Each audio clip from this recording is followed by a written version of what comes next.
సత్యమూర్తి అయితే దేవ తెచ్చిన బట్టలు యేసుకొని చాలా హ్యాపీగా ఫీల్ అవుతూ ఉంటాడు. ఇక దేవ అయితే దూరం నుంచి అదంతా చూసి, మా నాన్న నిజంగా నేను తెచ్చిన బట్టలు యేసుకున్నారు అని చెప్పేసి అయితే చాలా హ్యాపీగా ఫీల్ అవుతూ నవ్వుతూ ఉంటాడు. ఇక సత్యమూర్తిని చూసి మిథున కూడా చాలా హ్యాపీగా ఫీల్ అవుతూ ఉంటుంది. ఇక మిథున అయితే సత్యమూర్తి అలా బయటికి వెళ్ళేసరికి మామయ్య కొంచెం మా ఆయన విషయంలో కొంచెం మనసు మార్చుకుంటే బాగున్ను అనైతే అనుకుంటూ ఉంటుంది. ఇక సత్యమూర్తి ఎటెళ్తున్నారా అని దేవ అయితే ఫాలో అవుతూ ఉంటాడు.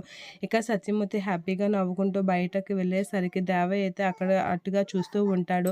ఇక అందరూ అయితే "ఏంటి సత్యమూర్తి గారు ఈరోజు మీ పుట్టినరోజా? మెరిసిపోతున్నారు" అని అంటూ ఉంటారు. ఇక అదంతా దేవయ్య అయితే దూరం నుంచి వింటూ ఉంటాడు. "అసలు మీ ముగ్గురు కొడుకుల్లో ఏ కొడుకండి ఈ బట్టలు తెచ్చారు మీకు భలేగున్నాయి" అని చెప్పేసి వాళ్ళు మాట్లాడుతూ ఉంటారు.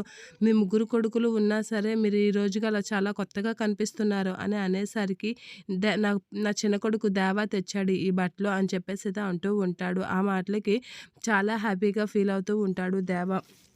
అలా దేవ గురించైతే సత్యమూర్తి చెప్పేసరికి ఇక దేవ అయితే అలా మురిసిపోతూ ఉంటాడు. మా నాన్న నోటంట ఏ మాటలు రావాలని ఎన్నాళ్ళుగా అనుకుంటున్నానో అనైతే చాలా హ్యాపీగా ఫీల్ అవుతాడు దేవ సత్యమూర్తి.